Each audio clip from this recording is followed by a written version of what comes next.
C'est lundi, madame, monsieur, vous regardez Kiosque, d'abord le titre des journaux ce matin. Laurent Mosengo Passigna sur le banc des accusés, les patrons de l'église catholique de Kinshasa est donc pris, on l'accuse de pouvoir entretenir des troubles pour pouvoir aussi parrainer certaines candidatures à la primature. Ce sont là les titres des journaux qui en parlent ce matin. Des inondations, des graves, alors des très graves. On parle de plus de 40 morts. La présidence de la République prend en charge les obsèques. On a annoncé encore un autre cas de décès hier. Une grande pluviométrie dans la ville de Kinshasa. Attention donc à vous. Qu'est-ce que de ce matin, on va faire un clin d'œil à titre honorifique à notre confrère, les regrettés Modeste Nzila Fanan, qui a été enterré hier. Voilà donc le menu de votre kiosque de ce lundi. Les classicos comme chaque lundi. Moukebaye à ma gauche. Bonjour. Bonjour Serge. Bienvenue. Hein. Merci. Allez, vous avez connu Nzila Fanan, hein? Je l'ai connu, j'avais beaucoup de considération pour lui, sur le plan professionnel. Et j'avais fini par remarquer un jour qu'il portait beaucoup de sympathie à ma modeste personne. Personne ne le savait peut-être, mais il y avait quand même une sorte de change fusionnel entre lui et moi. C'est vraiment une perte sèche pour la profession, je regrette infiniment. On dit bien qu'il n'y a pas d'homme indispensable, mais je crois que c'est un homme irremplaçable. Je m'incline une fois sur la mémoire de ces grands qui nous a quittés. Très bien, merci beaucoup Modeste Nzila Fanan de la radio-télévision nationale congolaise. Il s'était spécialisé dans les domaines de sport, plus précisément du football. Il a fait un clin d'œil, un bref passage à la Fédération congolaise de football. Modeste Nzila Fanan, Diana, bonjour. Bonjour. Vous l'avez également connu, hein? Très bien connu, c'est... Elle est toujours vieux, c'est quelqu'un avec qui on était vraiment très bien. J'ai suivi le cursus de Nzila Fanan. Vous savez, c'est son grand frère qui travaille à Kisangani. Lui était à Kisangani avec son grand frère. Il travaille au centre culturel français. Et de là, il avait une petite radio. Onde courte, à l'époque, il n'y avait pas encore d'FM, mais alors le radio planétaire qu'on appelait World, alors il captait tous les résultats des matchs qui se jouaient en Europe. Parce qu'ici, à l'époque, ce n'est pas encore comme aujourd'hui, on a des canaux, on a les matchs le même jour. Non, à l'époque, pas encore. Donc, il a donné ces informations à une émission. Il était invité par un ami à la radio, il n'y avait que la RTNC à l'époque, et il parlait, il donnait des résultats. C'était une passion, hein? Une passion. Et alors, à Kinshasa, on s'est rendu compte, mais quel est ce gars qui, à Kisangani, donne des résultats que parfois même à la direction générale, on n'a pas. Voilà ce qui a fait que Nzila Fanan soit demandé là-bas. Il vient à Kinshasa et il a été engagé là-bas. Beaucoup croient qu'il est originaire de Kisangani. Non, c'est Yanzi, originaire du Grand Bandundu. Et il était là-bas, où son grand... Est-ce que vous avez suivi tout ce qui s'est passé quand on a annoncé la mort d'Nzila? D'ailleurs, il semble qu'il est parti, pas bon d'en parler, mais je veux qu'on en parle pour que cela serve de leçon pour nous qui sommes encore vivants, pour ceux-là qui nous gèrent, qui gèrent la RTNC et même la corporation et même nous-mêmes individuellement dans nos familles. Tout ce qui s'est passé, cette avalanche de réactions sur les réseaux sociaux, on dit il est mort dans le dénouement le plus profond, il a été abandonné par la maison mère, la RTNC, il a été abandonné même par, je dirais pas la corporation directement, mais là où il prestait comme journaliste, il semble qu'il a eu des conflits avec ses chefs, d'abord à la RTNC, à la direction des sports, après il a été mis au banc de touche, avec, passez-moi, par la publicité clandestine, vous d'accord, mais il est renvoyé à la RTNCD. C'est vraiment tout cela, hein, et les conversations hier au lieu des obsèques à limiter, ce n'était que ça. Non mais écoutez, lorsque nous sommes dans une maison, une aussi grande maison comme la RTNC, on connaît les rivalités, surtout entre journalistes et ainsi de suite. Donc il y en a beaucoup qui, en un moment, ont été envoyés à la RTNC 2, lorsque la RTNC 2 reçoit une certaine autonomie. Alors, mais en ce qui concerne les dénouements, ça m'étonnerait parce que Nzila Fanan a été pris en charge par la maison où il travaillait. Vodacom ne l'avait jamais abandonné. selon les informations à ma possession. Je parlais de la RTNC. Hein. Ah, disons, la RTNC, ça, je ne suis pas informé si la RTNC l'a aidé ou pas. mais je sais qu'il n'était pas abandonné à l'hôpital, et surtout, il était aussi directeur des sports, pas seulement à la RTNC, mais il s'occupait aussi des sports à la FECOFA. Oui, alors il n'était pas totalement abandonné, mais que la RTNC, ça nous étonnerait pas, ce n'est pas le premier journaliste qui est abandonné. Ça, c'est ce que nous disons. Il faudrait que, j'ai toujours dit que moi, les jours où j'ai la responsabilité de pouvoir décider sur la RTNC, on fait de cette maison réellement une maison de presse. Merci beaucoup. C'est-à-dire, il n'y a que le journaliste et les techniciens, une petite administration. Mais aujourd'hui, tout ce qui peut aider les journalistes vivent dans les dénouements et les salaires sont médiocres parce que la maison est mastodonte et il y a même coulage de recettes, gaspillage et ainsi de suite. Je pense qu'il faudra penser à réformer cette maison. Très bien, on va prendre le premier thème de votre magazine. Est-ce que vous voulez, parce qu'il a débordé de quelques minutes, on a vu aussi un autre confrère de la RTNCD, il est mort. D'abord, comment il s'appelle, Jacques-Hubert Matekiwa Moulamba, de la même direction des sports. Il était parti comme ça, et on a vu après Jacques-Hubert Matekiwa Moulamba, un autre, comment il s'appelle, j'ai oublié son nom, de la RTNCD, il m'était d'ailleurs très familier. C'est comme ça. Comment vous, en tant que patron de presse, vous gérez nos conflits, nous, en tant que journalistes, nos luttes internes pour que ça... J'ai beaucoup aimé la position de ton invité tout à l'heure, qui reconnaît que la RTNC, c'est pas une maison de presse. Je crois qu'il s'adresse à son ami Mende, qui doit sûrement les suivre en ce moment. Et ensuite, il dit qu'il y a coulage des recettes là-bas. Très heureux, je t'encourage, il faut continuer sur cette voie. Vraiment, j'apprécie beaucoup. Je crois que Mendes t'a suivi. Il en tiendra. C'est l'école des bambous qui gère. Il en tiendra compte, oui, mais je crois son ami Mendes l'a suivi, ça c'est très bien. Alors, j'allais dire une chose, non. Ça veut dire qu'il ne faut pas, à mon point de vue, cristalliser ces débats autour de Ndila Fanan, qu'il aurait été abandonné. Non, c'est tous les systèmes ici dans notre pays. Il n'y a pas de sécurité sociale. Ça fait 20 ans que ces gens sont au pouvoir, ces gens que Monsengo appelle les médiocres, qui doivent dégager. Il n'y a pas de sécurité sociale. C'est impossible. C'est cela. Et puis, c'est pas le premier journaliste qui meurt de la RTNC abandonné. On l'a déjà vu. Il n'y a pas de débat à faire. Il faut plutôt réfléchir d'abord sur l'ensemble du système national de sécurité sociale qui n'existait pas. Les gens travaillent toute la vie pour gagner à la fin de leur carrière professionnelle 10 000 francs ou 8 000 francs de pécule de retraite. C'est très grave. Il y a à repenser tous ces systèmes. Regarde au jour d'aujourd'hui, pour notre propre sécurité sociale, ça c'est le mérite du régime des médiocres, pour notre propre sécurité sociale, en tout cas celle des fonctionnaires, c'était la Banque mondiale qui vient avec une nouvelle structure qui s'appelle Senasap. C'est la Banque mondiale qui vient réfléchir à notre place 20 ans après. C'est quand même regrettable. Très bien, merci beaucoup. On va passer au premier thème. D'abord, les grands titres de journaux. Forum titre l'Église suite de la marche du 31 décembre 2017. L'Église catholique dans l'arène politique. Les cardinals utiliseraient-ils les CLC à des fins politiques, se demande Forum.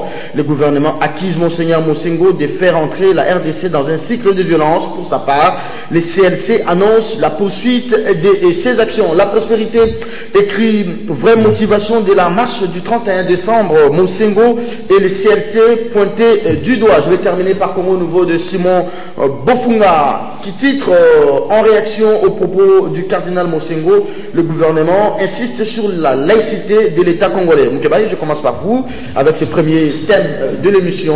D'abord les inondations avec Forum qui titre Inondation à Kinshasa, les pouvoirs interpellés, décréter 2 jours de deuil national, assister les victimes, c'est bien, écrit Forum, mais prévenir ces genres de drames dans une capitale plongée dans l'insécurité, c'est mieux, conclut Forum.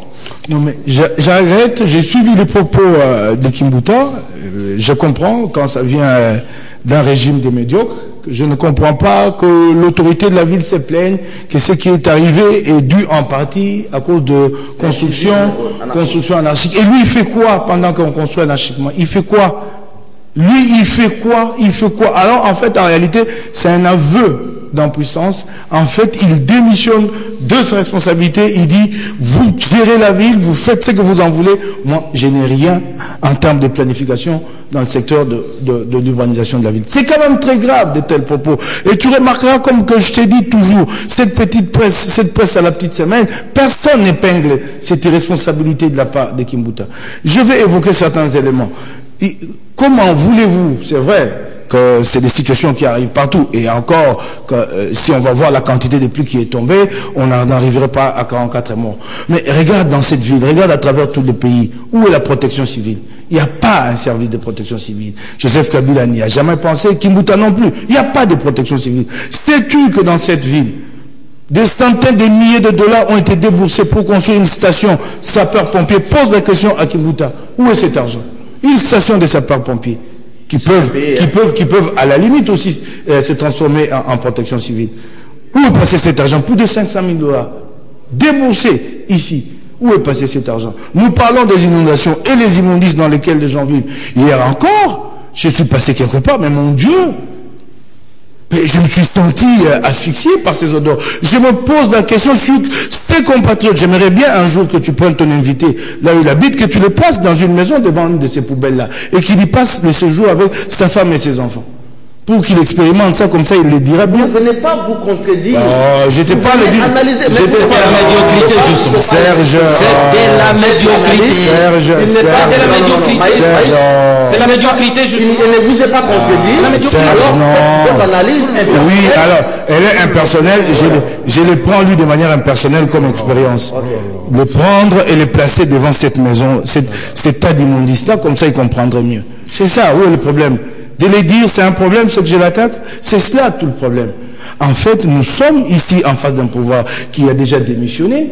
Nous sommes protégés par les équilibres naturels. C'est là que Dieu, le Père, les a placés là. Là, vous dégagez la responsabilité de Kimbuta. Alors, la responsabilité de ces services météorologiques. Sous d'autres cieux, on vous annonce des grandes périodes de pluviométrie. On dit, vous dégagez par exemple tel espace parce que la quantité d'eau qui va se déverser va... Je vais aller très vite. Les curages des caniveaux.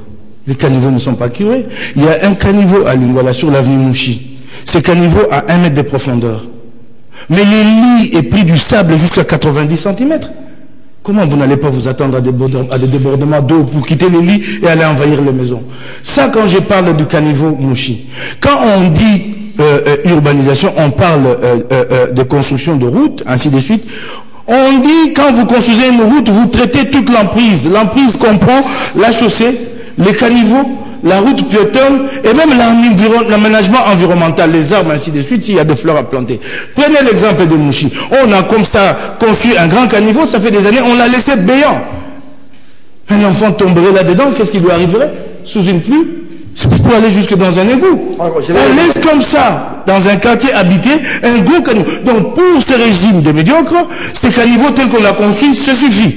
On n'a jamais pensé qu'il fallait mettre des dalles dessus et ensuite continuer avec la route piétonne. Alors, merci, je vais revenir à vous. Réfléchissez déjà. Les présidents de la présidence de la République ont pris en charge les obsèques. Déjà, Kimbuta est au chevet des victimes. Ceux-là qui ont encore... qui sont dans des hôpitaux ou qui sont sans abri. Réfléchissez sur ça. Mais pendant ce temps, on annonce encore d'autres morts et on annonce des grandes pluies. Donc à chaque pluie, s'il y a des morts, on aura toujours des journées, par exemple, décrétées, pas ville morte, mais décrétées journée fériée. Diana, je suis à vous. Un excellent penseur disait que, faute d'approfondir la réflexion, on se perd dans les condamnations, dans les récriminations, dans les jugements, faute de pousser la réflexion plus loin. Alors vous ne tombez pas dans... Moi, je ne tombe pas dans cela. C'est pourquoi je veux pousser la réflexion très loin. Je dis ceci, il y a un vrai problème à Kinshasa. Le problème, c'est que la ville gonfle. Très bien. Le peu d'ouvrages d'assainissement qui ont été mis en place ne suffisent plus. Et il y a même des provinces qui se vident pour venir à Kinshasa, qui bientôt deviendra je ne sais pas quelle province. Kinshasa bientôt changera la langue. Et ces gens-là qui viennent, faute de logement dans la cité déjà installée, vont dans les périphéries, construisent sur des ouvrages d'assainissement, construisent sur les riz des rivières, sur les flancs de montagnes. Et vous vous souviendrez, lorsque une fois on casse, ça devient problème politique. Ça, c'est aussi une réalité. Mais je dis au gouverneur... L'État ne doit pas céder parce que la peur... Et là, je dis au gouverneur, dans ce genre de choses, on ne doit pas faire des états d'âme. Très bien. S'il faut raser, il faut raser. Parce que quand vous laissez les gens construire sur le lit sur les ravins et consorts, demain, c'est vous qu'on va, qui a sérieux comptable lorsque les gens ne peuvent pas aller plus loin, ils sont faciles, ils condamnent facilement, c'est vous qui serez condamnés. Donc je crois qu'il faut raser. Nous avons assisté à la démolition au terrain RVA, il n'y a pas longtemps, RVA. Je pense que ce geste est fort parce qu'il suffirait qu'un avion tombe là-bas, ça ferait plus de victimes que à Sombazikita. Moi je suis victime, on a été détruit à Badara. On n'en fait pas parce que l'autorité a estimé que cet endroit-là, sur le plan sécuritaire, ainsi de suite, et compte tenu aussi de l'agglomération, il y avait des gens, vous avez entendu parmi les gens qui ont été, il y en a qui ne savent pas parler lingala. Donc, ça dit déjà qui viennent et qui demain se retrouvent dans la rue pour pouvoir être arrêtés et tués. Donc, tout cela, ça fait que Badara, qui était surpeuplé par les gens venant d'un seul coin, a été détruit. Nous qui étions là, nous en avons été victimes. On ne peut pas s'en faire. Et il faut qu'on détruise partout où les gens construisent. Ce n'est pas normal. Allez voir des bonhommes. Allez voir des bonhommes. Moi, je vous dis qu'à des bonhommes, à l'époque de Mangwanda, il était ministre des Affaires foncières. Il m'a dit, mon frère, je te donne un terrain là-bas. Il a envoyé des géomètres, ça, presque au bord de la rivière. J'ai dit non. Ça ne servira à rien. Je construis demain, je serai victime. Parce que là, vous voyez, quand il y a de fortes pluies, vous ne pouvez pas. Ça, c'est le premier problème. Vous savez tout ce que vous dites. Là, vous dégagez la responsabilité de l'État. Oui, j'ai dit, il y a la responsabilité. Il y a aussi la responsabilité individuelle. Voilà. Donc, l'État ne va pas vous dire, vous rêvez le matin, vous devez vous laver avec du savon. C'est à l'État de vous dire ça, que quand vous avez le ventre, vous faites là, ne chiez pas dans votre pantalon, allez aux toilettes. C'est l'État qui doit vous dire tout ça. Mais ça, je ne sais pas quelle notion de l'État, et ce sont des excellents que l'on veut mettre au pouvoir, qui pensent que l'État doit tout faire. Cet État-providence n'existe pas. Il y a d'abord la responsabilité de chacun. Je vous donne l'exemple qu'on voulait me donner un grand terrain auprès de... Je dis qu'ici, quand ça plaît, Dieu viendra. J'ai refusé. J'ai refusé. Voilà. Les géomètres que Mangwanda avait envoyés sont encore vivants, ils peuvent le témoigner. J'ai dit non. Alors, ça c'est le premier problème. Le deuxième problème, mais nous vivons, parce qu'il y a longtemps que certains sont sur ces rivières-là, ils n'ont pas connu ces problèmes-là. Et se sont dit, moi je suis ici depuis 10 ans, depuis 20 ans, il n'y a rien. Mais on oublie qu'il y a aussi des règlements climatiques. Alors, justement, parlons du règlement climatique. La météo, la Mételsat, est-ce qu'on ne sait pas nous prévenir? Quand vous regardez sur d'autres choses, on vous dit il faut dégager tel espace à Marikana ou ceci, parce qu'il y aura les vents Katrina qui va venir, il y aura des catastrophes, il y aura de ceci. Ici, chez nous, ces services ne savent pas, comment nous prévenir, à part vendre l'espace météo en bise. Oui, aujourd'hui, par exemple, j'ai suivi la météo demande qu'il y aura encore de très fortes pluies, demande au Kinois d'être prudent. Être prêt quand vous avez... On ne dit pas que vous avez dégagé. Oui, mais quand... Est-ce que quelqu'un qui est à la Gombe ici va dégager parce qu'il pleut? Non. Les gens qui sont sur les rives des rivières doivent savoir qu'avant que le gouverneur vienne les chasser, ils doivent quitter de même parce que nous allons vivre une très grande pluviosité. Voilà, ce sont des situations parfois inattendues qui arrivent et où tout à coup les gens pensent que nous sommes un pays développé, nous avons un budget colossal, et que nous pouvons tout faire. C'est justement de la médiocrité. Merci beaucoup. Oui, justement, quand écoutez, vous connaissez vos moyens. Vous savez qu'aujourd'hui, vous ne pouvez pas acheter une Porsche, même pas une simple ketch à votre enfant. Vous lui faites la promesse, vous lui dites que c'est mieux que l'enfant dans le ketch. Alors que vous n'en êtes pas un problème. Les gens qui ne connaissent même pas, c'est que c'est l'État. L'État vit à quoi? D'où vient le budget? Et quelles sont les circonstances internationales, nationales pour qu'on ait de l'argent? Ça, c'est de l'aventurisme politique. Ça, c'est la politique de 1960, là, de démagogue. Alors, la riposte elle est un peu tardive. C'est Kimbuta qui se bat. Hein? Bon, ce sont des catastrophes qui arrivent, mais c'est Kabila, le président de la République, qui prend en charge les obsèques. Mais la ville, elle aussi, elle est instruite pour aider les victimes, ceux-là qui sont dans les hôpitaux et ceux-là qui souffrent encore. Nous connaissons les moyens, et j'ai entendu dire ici, ces moyens minimes, qu'est-ce qu'on en fait? Un chèque de 250 millions de francs, payé dans un compte parallèle. C'est de l'argent, de la publicité de la ville. 250 millions de francs, les numéros de compte et la compte parallèle ici, 33 00 24, c'est ça qu'on fait de l'argent de la ville, puisque ici on vient nous donner des leçons là-dessus. Regardez-moi cette note de Guy Matondo, ça c'est Guy Matondo ça, les bras séculés de Kimbuta. Regardez-moi cette note de Guy Matondo qui décide que les taxes liées à l'organisation des spectacles soient prélevées directement par les propriétaires de ces salles-là. Il en fait des agents de l'État en contournant la DGRK. Ça, c'est ce qu'on fait de l'argent de la ville. C'est à donner à ton invité. Regardez-moi les taxes liées à l'agriculture, ministère provincial. Les comptables s'arrangent pour détourner ces taxes et la DGRK est exclue du processus. Voilà ce qu'on fait de la ville de Kinshasa. RATPK, Régie d'assainissement, des citoyens qui ont travaillé pauvrement, ils ont vendu leur force de travail à l'État, à la ville de Kinshasa. Au jour d'aujourd'hui, ils accumulent 22 mois d'arriérés, des salaires. Qu'est-ce que Kimbuta trouve à faire?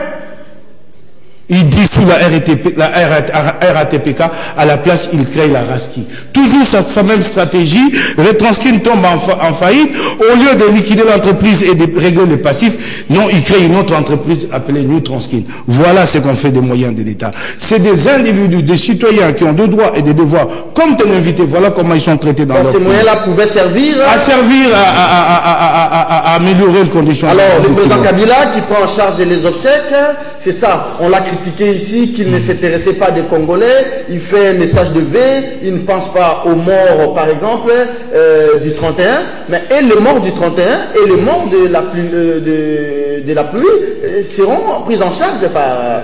Esther, je crois qu'il y a un problème. D'ailleurs, la lenteur qu'il y a eu dans la solidarité exprimée envers les familles des victimes et envers la nation tout entière, ça n'a pas été spontané. C'est des choses qui se font à la minute qui suit, aussitôt que les éléments d'information sont réunis. Les chefs de l'État, en tant que garant de la nation, en tant qu'image qui symbolise la nation, réagissent plus tôt. Il y a une lenteur assez regrettable et c'est pas la première fois. Kabila nous a habitués à ce genre de comportement. Nous n'avons plus de commentaires à faire là-dessus. Et puis, ce n'est pas à lui de prendre en charge. Il y a un gouvernement dans cette République qui trouve de l'argent où, lui? Il en trouve où? Parce que quand nous allons arriver à la fin de l'année, on va te dire exécution du budget, président de la République, dépassement 400%. C'est cela qui entraîne tous ces dépassements. Il trouve de l'argent où pour intervenir? Mais s'il ne le fait pas, vous le critiquez. Non, Serge, tu poses mal ta question. Et je suis sûr que tu es en train de te piéger. Il y a des attributions, il y a un gouvernement de la République. Ce n'est pas au président de la République. Donc toi-même, tu te fous voir avec ta question. On le critique là où il y a ces attributions qu'il n'exerce pas. Et là, maintenant, il ne trouve pas ces attributions-là de laisser le gouvernement s'en charger. C'est pas à lui. Ta question est mal posée, c'est ça le problème. Là où il doit faire quelque chose, il ne le fait pas, nous le critiquons. Mais là où lui, il empiète sur les attributions des autres, je pose la question d'abord, ça tu ne me répondras pas, moi je suis dans le mauvais rôle. Allez, toi tu poses, moi je réponds. Il trouve cet argent où pour intervenir? Parce que son budget doit être strict et connu d'ailleurs de tous les Congolais. Il les trouve où? Tu ne me répondras pas. Et à la fin de l'année, quand nous avons atteindre le dépassement de 400 $, ici, de 400%, tu ne me répondras pas non plus. Là, nous disons que ce ne sont pas ces attributions, il y a un gouvernement. Il ne faudrait pas que les chefs d'État se mettent dans le rôle de récupérer des situations pour montrer que moi je vole le secours de mes compatriotes quand ils sont en danger ou quand ils sont éprouvés. Alors que dans ces missions régaliennes, mais ils ne les exercent pas. Nous l'attendons dans ces missions régaliennes. Alors, nous n'attendons pas qu'ils viennent maintenant là en père solidaire pour sortir là. C'est l'argent de l'État. Alors le deuil national, c'est de 2 jours parce qu'il y a assez de morts. Dites-moi, maintenant à chaque pluie, s'il y a plus de 10 morts, on aura des deuils. On ne sera pas dit au bon Dieu d'arrêter la pluie. Je voudrais d'abord revenir rapidement sur une chose. C'est là que j'adore ton invité parce que quand il vient ici, lui-même expose les travers du régime. Il dit qu'un ministre lui avait donné un terrain. Tu vois comment le pays est géré? Un ministre décide de lui donner un terrain. Il a dit ici. Un ministre décide, il trouve le pouvoir où d'attribuer un terrain, le terrain que tu as refusé. Ce qui est bon, c'est que si tu es aidé, il ne sait pas. Non, ça c'est un exemple. Il ne faut pas revenir sur ça. C'est lui qui l'a dit. Oui. Non, Serge, je t'en prie. Tu ne m'empêches pas d'évoluer. Tu vois comment le pays est géré? Donc un ministre revient un matin, l'appelle lui et décide de lui attribuer un terrain. Qu'il refuse puisque le terrain est au bord d'une rivière.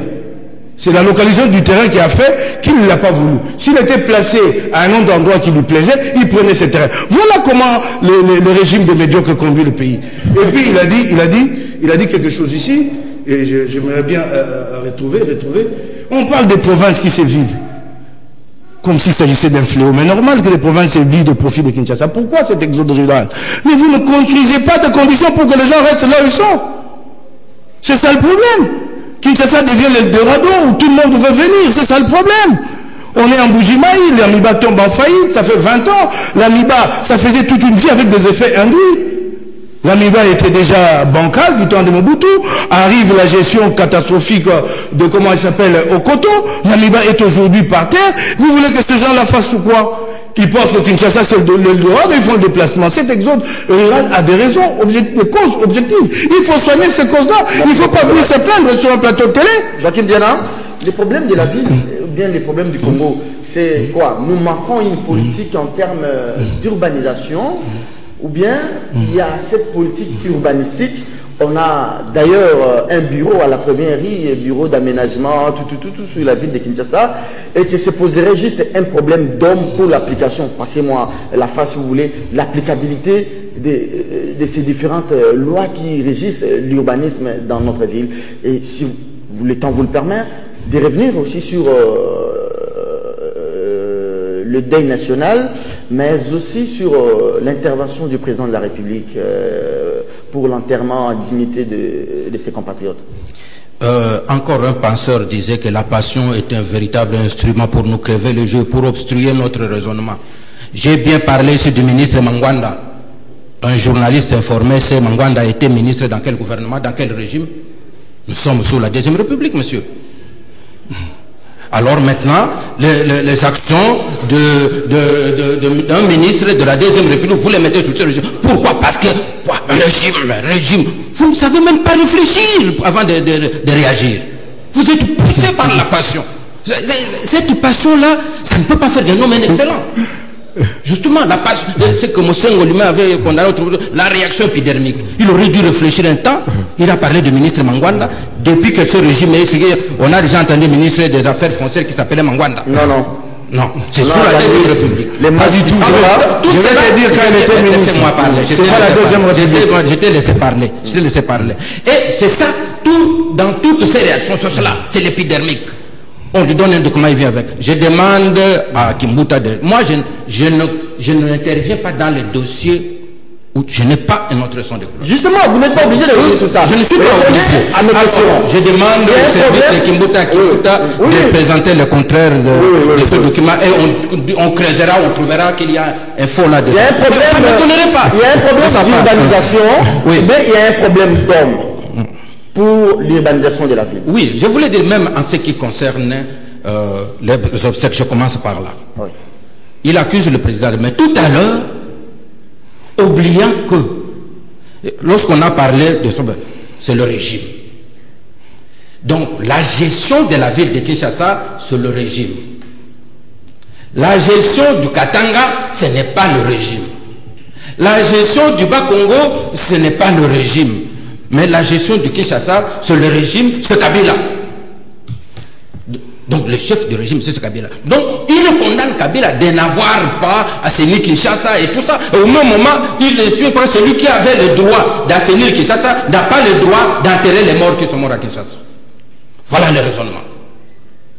Voilà le raisonnement. Est-ce qu'il y a déjà une chose ici dans laquelle votre invité n'a jamais trouvé la responsabilité de Kabila? Dans tout. Même dans son quartier. Les immondices devant son quartier, c'est le régime. Et les toilettes, là où il loue les toilettes bouchées, c'est le régime. Alors, c'est ça, la notion de la passion. C'est regrettable. Malheureusement, nous parlons devant des téléspectateurs qui ont assez de lucidité. Est-ce qu'il y a un problème d'urbanisation? Je vous dis, il y a un problème de texte, il y a un problème d'homme. C'est un problème de politique. À l'époque où nous étions, cependant, en plus 4, j'étais conseiller de Patriarche Hérodia à la reconstruction, il avait fait venir des urbanistes belges et associés aux urbanismes congolais pour voir comment on peut réaménager cette ville. Et ils ont, je crois, de rapports, ils ont constaté que Kinshasa est facilement urbanisable.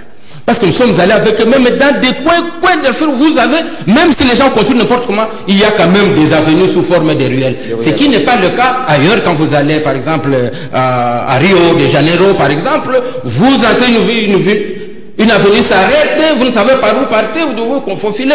Et Kinshasa, même dans des bidonvilles, là, même dans ce Ravel-là, il laisse quand même le peu d'avenue et ainsi de suite. Donc on peut facilement urbaniser, et c'est maintenant problème de politique et aussi problème de moyens. Très bien, merci. Parce que quand vous avez seulement la politique, ça, les philosophes appellent ça du volontariat.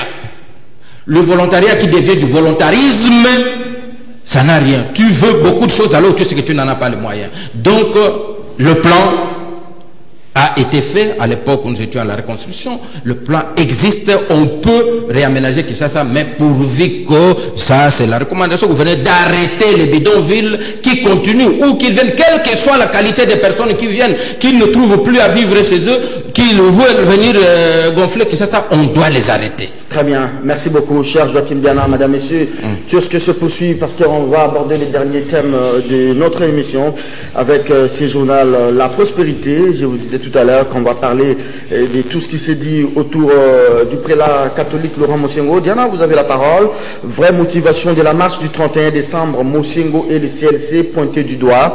La marche du 31 décembre dernier continue de faire couler encre et salive en République démocratique du Congo, plus particulièrement à Kinshasa, où des secrets se font jour pour une certaine opinion, écrit La Prospérité. Les cardinals, Diana, il faut suivre, le cardinal Laurent Mosengo Passigna serait pour quelque chose, non seulement parce qu'il est le numéro 1 de l'église catholique en RDC, et que, non, il n'est pas le numéro 1 de l'église en RDC, il est le numéro 1 de l'église à Kinshasa, et que pareille manifestation ne peut pas se tenir sans son aval, mais aussi parce qu'il aurait, à en croire une source qui a requis l'anonymat, des ambitions politiques. En effet, le cardinal Mosengo souhaiterait que l'actuel Premier ministre Bruno Tshibala puisse céder son fauteuil à un opposant proche de la province du Grand Bandundu. L'on cite entre autres Martin Fayulu Madidi, Olivier Kamitatou Etchou ou encore Freddy Matungulu.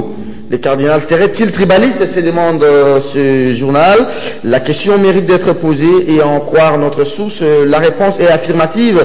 S'il faut donc croire à cette hypothèse, il faudrait également souligner que les Congolais ont fait couler de leur sang pour des intérêts tribaux et politiques et catholiques. C'est vrai qu'on a connu une semaine endeuillée. D'abord, les 31 de morts, les grandes pluies qui se sont abattues sur la capitale.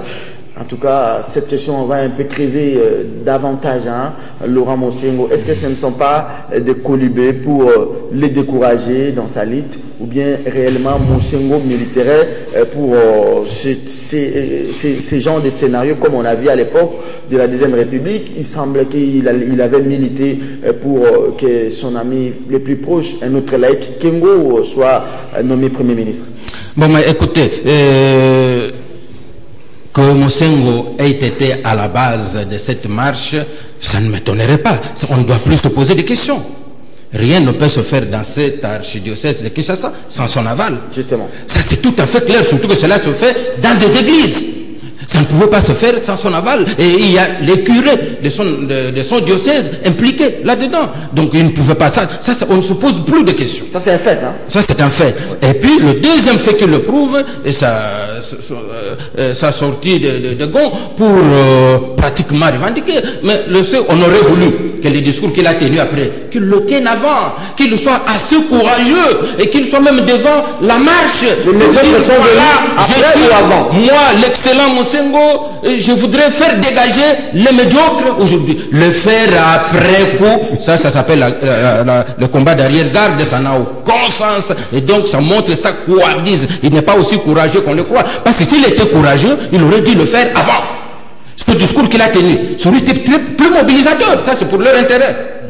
Hein, les gens ont reçu, ah voilà, le cardinal lui-même, puisque tout le monde dit son autorité morale, il l'aurait impliqué avant. Mais il se cache d'abord derrière le comité laïque de coordination, plutôt le comité d'apostolat des laïcs catholiques.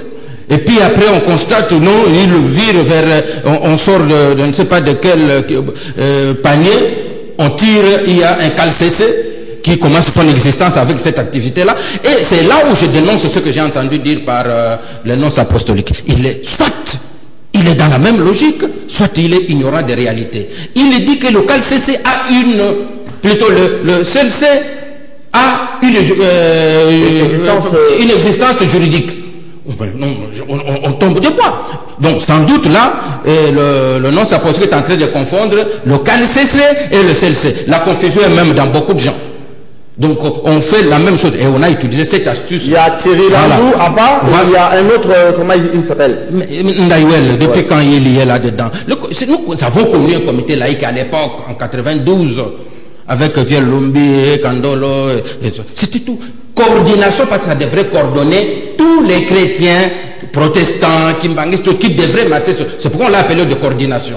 Mais aujourd'hui, de coordination des chrétiens catholiques. Bon, il faudra le redéfinir. Alors, si on veut souscrire à ces schémas, dites-vous, Diana, c'est Mosengo qui remplacerait aujourd'hui Félix, c'est lui qui devient le leader de l'opposition pour proposer attendez, pour proposer des candidats Premier ministre. C'est quand même de l'aberration. J'en arrive maintenant à ce soir. Peut-être que le confrère met ça sur les dos du tribalisme, mais je ne pense pas. C'est plutôt des intérêts politiques. Le tribalisme, je ne pense n'y est pas là-dedans. Et pour ceux qui ont suivi l'histoire, je sais qu'il y a eu les noms qui circulent, qui ne circulent pas dans l'air, qui se trouvent quelque part proposés. C'est sans doute sur cette liste-là, il n'y a plus de noms déjà du Grand Bandung. Vous avez Matungulu, vous avez Olivier Kamitat, et vous avez Fayoul. C'est le Grand Bandung. Oui. Bon, ce sont peut-être des gens qui sont tombés par... Quand vous suivez les discours de ces gens, ce sont des gens qui ont un pied dedans au rassemblement, un pied dehors. C'est-à-dire des gens qui peuvent plus facilement prendre une autre direction. Alors, par le parrainage du rassemblement, il ne peut pas y accéder, il faut maintenant être parrainé par l'Église. Oui. Est-ce que l'Église a été partie prenante pour proposer des candidats Premier ministre? Et vous allez les suivre ces jours ici, la plupart... je ne dénonce aucun secret.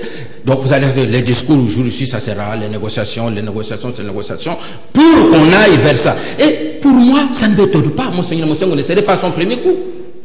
Vous vous souviendrez, les 4 alternatives à la conférence nationale, nous étions déjà au HCR, les 4 alternatives, ou Mobutu dégage, ou Tshisekedi dégage, ou. Et finalement, on a suivi au schéma où c'est Tshisekedi qui a dégagé. Donc la fameuse 3e voie est venue des propositions de Mosengo, ce n'est pas son premier coup. Et toute cette manœuvre qui a conduit jusqu'à... Et qu'est-ce qu'il y a eu comme conséquence? L'opposition radicale avec le FPC, donc la famille politique du président, se sont mis d'accord pour l'éjecter de la tête du Haut Conseil de la République. Nous avons marché sur ce boulevard. Mosengo a une longue mémoire, il s'en souvient. Nous avons marché sur ce boulevard. Boma, Mosengo, Tikanyoka. Boma, Mosengo. Nous avons marché sur ce boulevard. Il le sait. Et il n'est pas son premier coup. Parce que quand c'est ça le malheur de prendre des positions politiques. Quand vous prenez des positions politiques, vous finissez par léser les gens. Et au sein même du clan que vous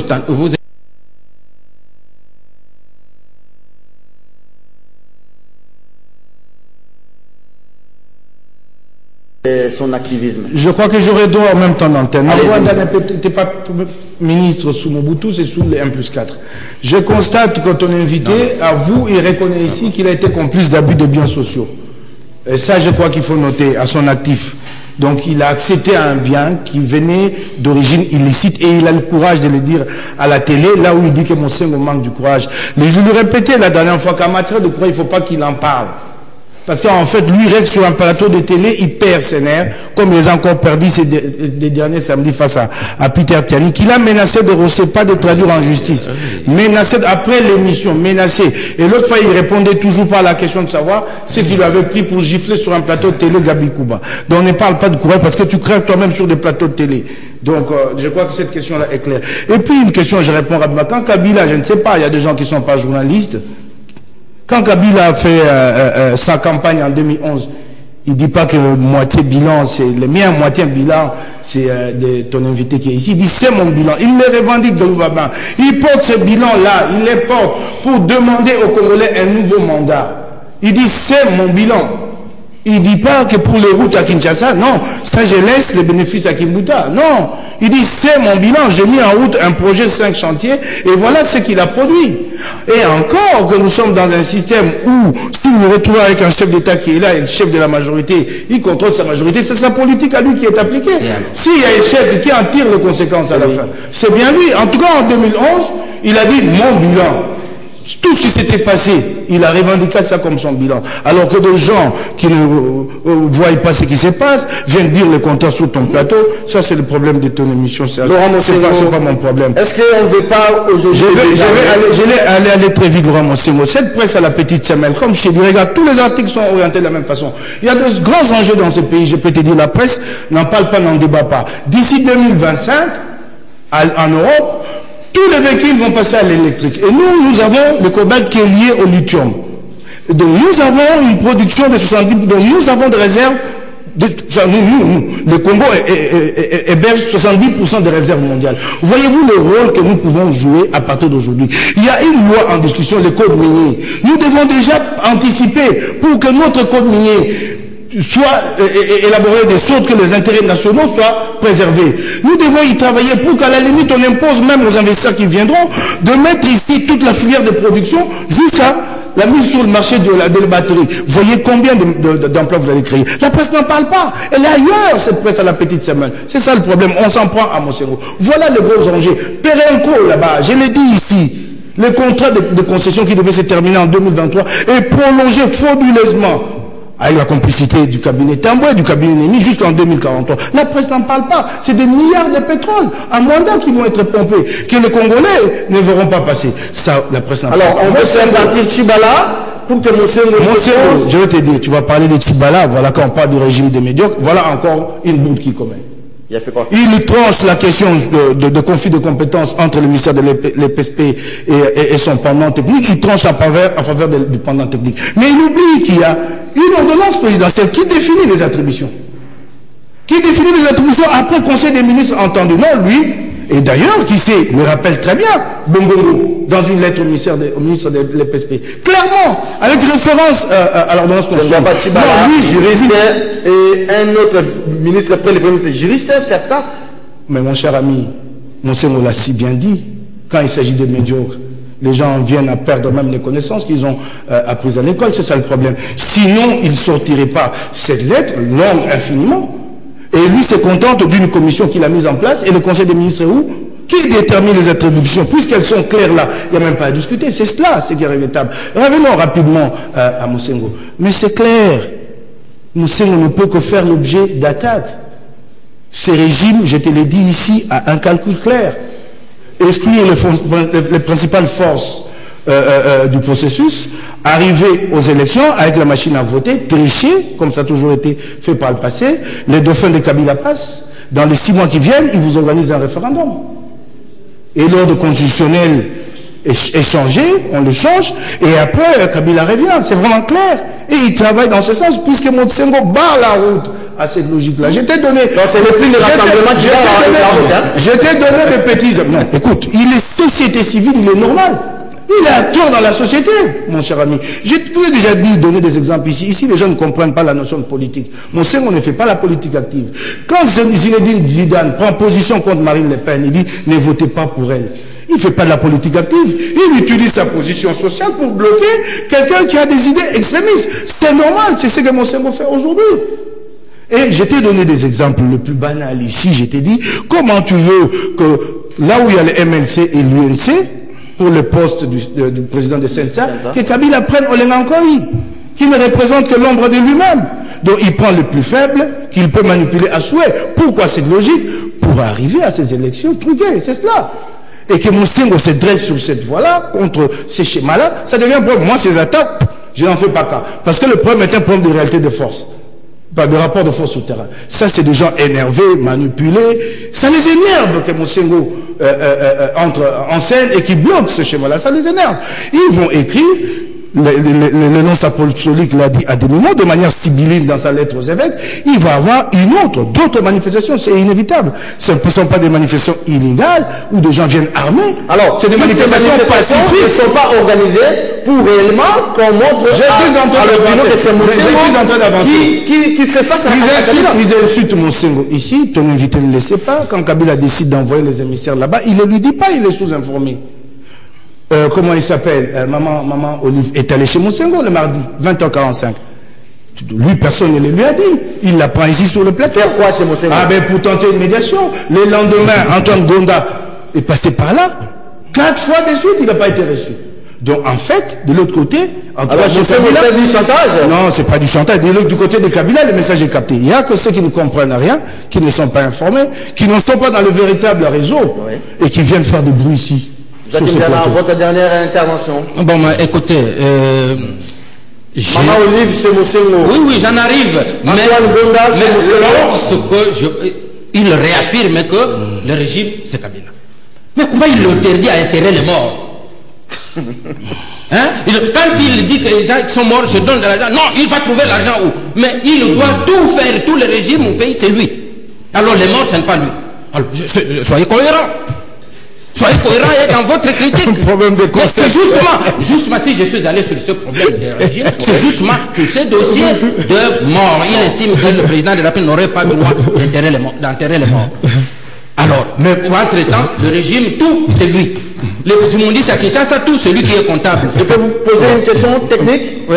Monsengo, les nonces disent qu'on va récidiver, nous ne reculerons pas, ça c'est la coordination des laïcs catholiques. Maintenant, c'est Monsengo qui veut montrer à l'opinion qu'il n'y a que lui qui peut faire face à Kabila. Les rassemblements n'en peuvent plus, les MLC et les fonds. Est-ce que Monsengo, c'est un homme nouveau? Donc, nous avons connu Monsengo bien avant la conférence nationale. Monsengo a dirigé la conférence nationale. Une des conférences nationales, l'unique qui n'a pas porté de fruits en Afrique centrale et même en Afrique. C'est la seule conférence dont les résolutions n'ont jamais été appliquées. Il est excellent pour ça.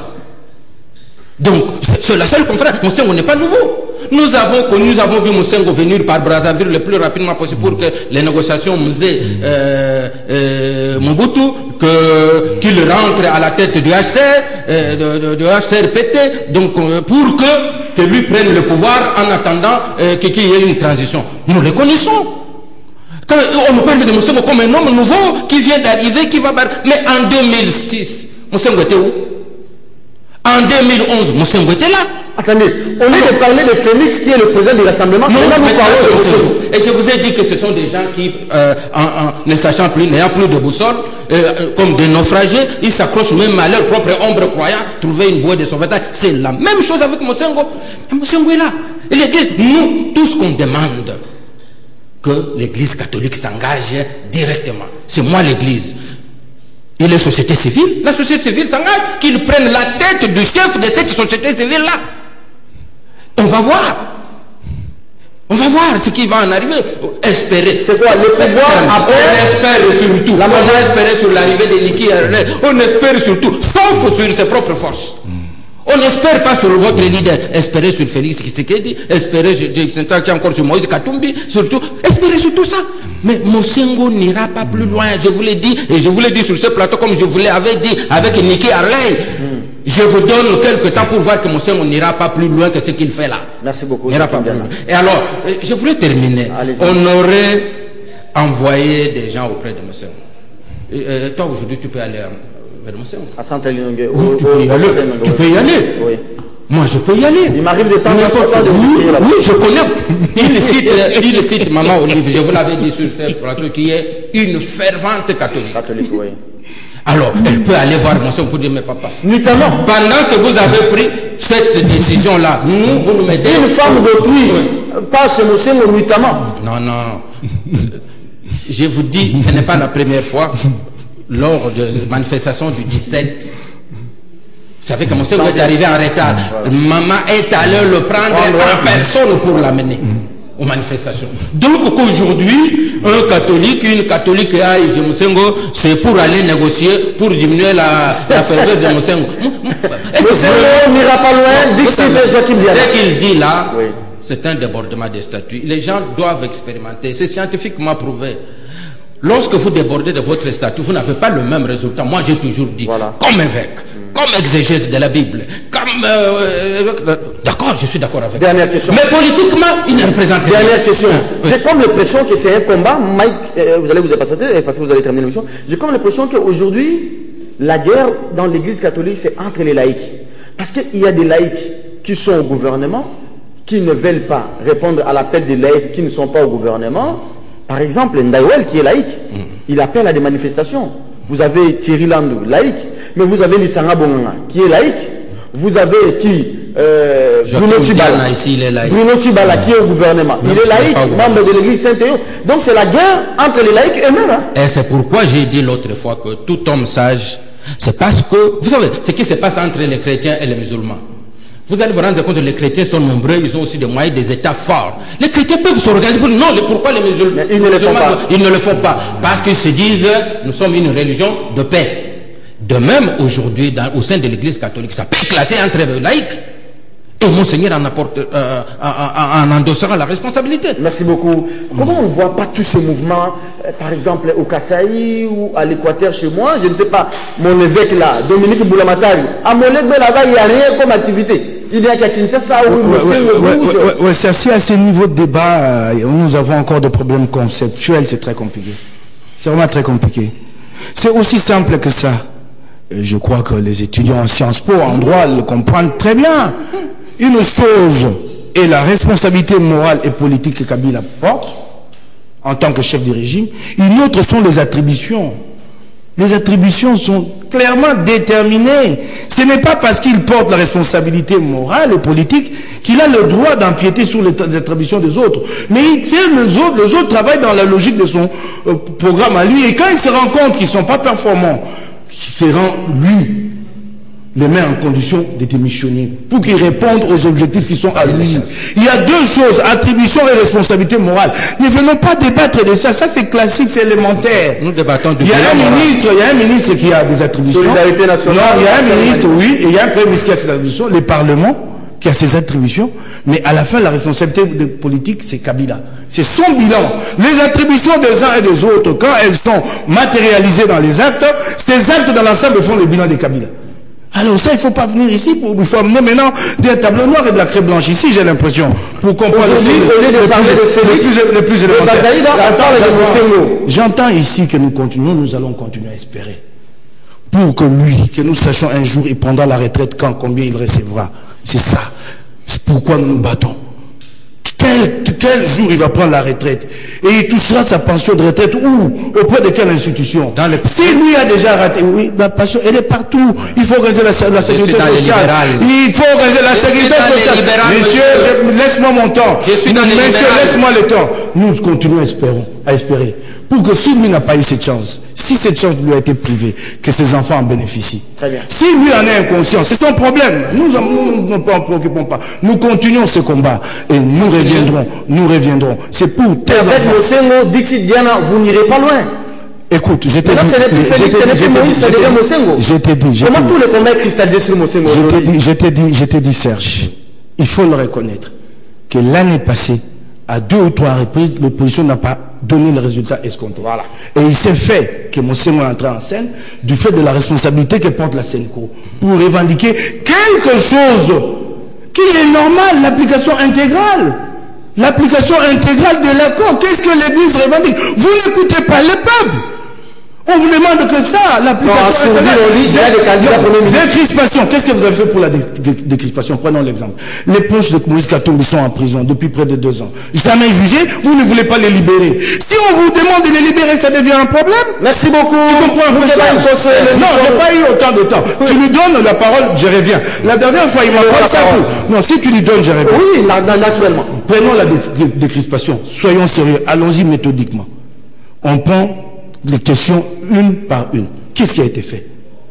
Combien devaient bénéficier de cette décrispation? Combien n'ont pas été? Donc, il y a eu un compromis qui a été conclu entre différentes parties pour arriver à la paix, pour arriver à un processus apaisé. Mais Kabila se permet, lui, de l'exécuter unilatéralement. Il choisit qui libérer. Je ne sais pas en fonction de quel critérium. Il faudra qu'on nous le dise. Les noms étaient répertoriés.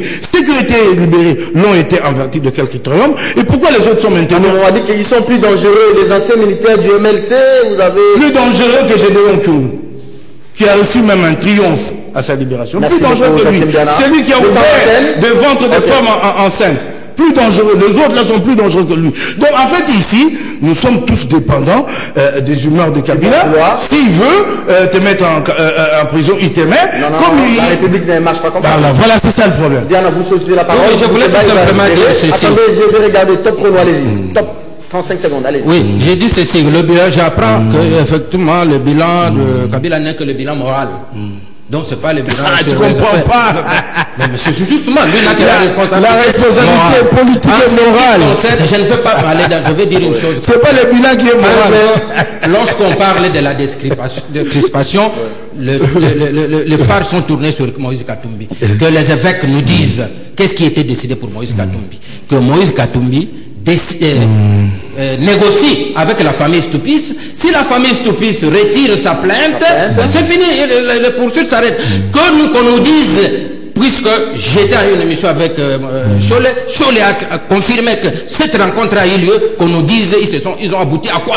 Mais entre-temps, le lendemain, on écrit, on veut qu'on libère Katumbi. C'est sur base de quoi? Quelqu'un qui n'est pas poursuivi par l'État. Sur base, les gens qui sont poursuivis par l'État, ils ont été libérés comme Lumbala et ceci, cela. Ceux qui sont poursuivis par autre personne que l'État, ça pose problème. C'est le cas de Katumbi, la rencontre entre Stoupis et les hommes de Katumbi a eu lieu. Et quel est le résultat? Cette famille a monté les enchères. Je n'ai jamais parlé de bilan de morale, du bilan. C'est la responsabilité. Parlons français, parlons bien, parlons peu, parlons bien, mon Dieu. Dis, je vais te dire une chose. On focalise sur Katumbi. Elle est proche de Katumbi. Qu'est-ce qu'il faut encore à Makala? Et d'ailleurs, ils ne sont jamais jugés. Rien que ça. Revenons sur le droit commun. Même pas sur ce compromis politique. Ils sont là depuis près de 2 ans, les pauvres dans leur propre pays. Jamais jugés, sans procès. Et j'ai en face de moi quelqu'un qui trouve ça normal. Et Moussa Niamouissi, qu'a-t-il fait pour être maintenu en exil? Et ce qu'il dit, qu'a-t-il fait? Et je termine rapidement par là. Nous avons tous suivi les négociations de la SENCO. Il était question que l'Église mette en place une commission pour écouter toutes les parties, jusqu'à l'État congolais via la justice, les magistrats. Mais ce travail a été fait. Merci beaucoup. Et le rapport a été publié. La famille Stoupis n'a pas retiré la plainte. Je recevrai pour vous Joachim Diana. La famille Stoupis n'a pas retiré la plainte. Merci de nous faire l'honneur d'être là chaque lundi pour analyser avec nous les grands sujets d'actualité. Merci à vous, Joachim Diana du journal La Colombe, le point gauche. Le rendez-vous est pris pour la semaine prochaine. Merci à Moukeba Nkoso, des grands éditorialistes de la République. Doudou Montiri, l'émission est terminée. Dites à Oazekwa que j'ai reçu son invitation. C'est pour le mercredi. Hein. Moi, j'attends les miennes pour la Maison d'Yven. Maison d'Yven, si vous pouvez nous livrer les invitations au plus tard cet après-midi pour distribuer aux invités. Vous nous mettez vraiment en retard, chers patrons et managers de Given. On a besoin de nos invitations. L'émission d'aujourd'hui est terminée. Merci à vous, chers téléspectateurs, et à vous, chers auditeurs, d'avoir été de notre. 9h30 demain, avec le même plaisir.